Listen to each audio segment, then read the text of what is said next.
7 अक्टूबर 2023 को हमास ने इजराइल के ऊपर जमीन, आसमान और समंदर से हमला किया था और इस हमले के बाद इजरायली सेना ने भी हमास पर जमीनी हमला कर दिया था। लेकिन इसके करीब 10 दिन बाद यानी 19 अक्टूबर 2023 को यमन का हूती हमास को बचाने के लिए इजराइल के खिलाफ जंग के मैदान में उतर आया था। हालांकि शुरुआती तौर पर हूती ने लाल सागर में इजराइल और अमेरिका से जुड़े जहाजों पर हमले किए और कब्जे वाले फिलिस्तीनी बंदरगाह पर एंट्री पर बैन लगा दिया था। लेकिन धीरे धीरे हूती लाल सागर से होते हुए तेल अवीव तक आ गया। हालांकि लाल सागर में हमलों को लेकर हूती ने कहा था कि वो सिर्फ इजराइल और अमेरिकी जहाजों को निशाना बना रहा है। लेकिन कई रिपोर्ट्स में यह खुलासा हुआ था कि हूती ने उन जहाजों पर भी हमला किया जिनका इजराइल और अमेरिका से कोई लेना देना नहीं था। वहीं दूसरी तरफ लाल सागर और इजराइल पर हमलों को लेकर एक बात तो साफ हो गई कि ईरान के समर्थन के दम पर हूती अभी तक इजराइल के खिलाफ डटा हुआ है और कई रिपोर्ट्स में इस बात का खुलासा हुआ था कि ईरान हूती को इजराइल पर हमला करने के लिए एडवांस हथियार और पैसे दे रहा है। लेकिन ईरान अकेला नहीं है जो हूती को पर्दे के पीछे से सपोर्ट कर रहा है, बल्कि अब हूती को लेकर एक बहुत बड़ा खुलासा हुआ है।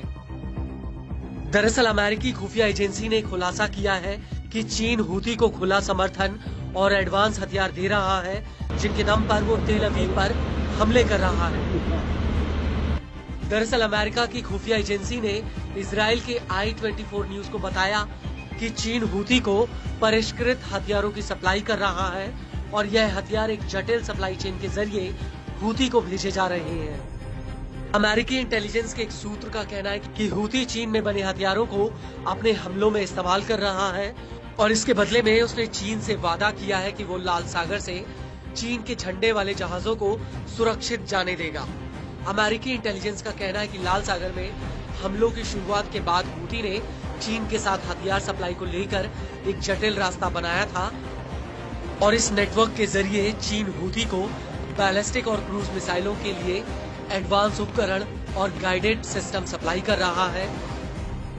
I-24 न्यूज के मुताबिक कथित रूप से हूती के नेता यमन के भीतर हजारों क्रूज मिसाइलें बनाने की योजना बना रहे हैं जो फारस की खाड़ी में हमला करने में सक्षम होगी।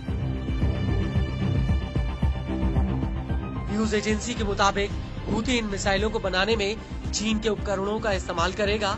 I-24 न्यूज का ये भी कहना है कि सितंबर 2024 में अमेरिका ने चीन को उन कंपनियों की जानकारी दी थी जो हूती को हथियार और उपकरणों की सप्लाई में लगी हैं। इसको लेकर अमेरिकी इंटेलिजेंस के एक अधिकारी का कहना है कि पिछली गर्मियों में हूती के अधिकारी कई बार चीन गए थे, जहां पर उन्होंने चीन के उच्चाधिकारियों से मुलाकात की थी। वहीं दूसरी तरफ अमेरिका का आरोप है कि चीन ने इस मुद्दे पर कुछ नहीं किया, जिसकी वजह से अब वो इजराइल के साथ मिलकर चीन के इस नेटवर्क को वैश्विक वित्त प्रणाली से बाहर कर सकता है। इस सब के बीच आपको ये भी बता दें कि पूरी दुनिया के लिए लाल सागर का रास्ता बेहद ही अहम है।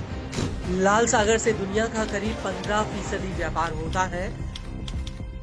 चूंकि यह रास्ता भूमध्य सागर को हिंद महासागर से जोड़ता है और इस रास्ते से जहाज स्वेज नहर होते हुए और बाबल मंडेब स्ट्रेट से होकर गुजरते हैं और इस रास्ते से यूरोप और एशिया की दूरी काफी कम हो जाती है।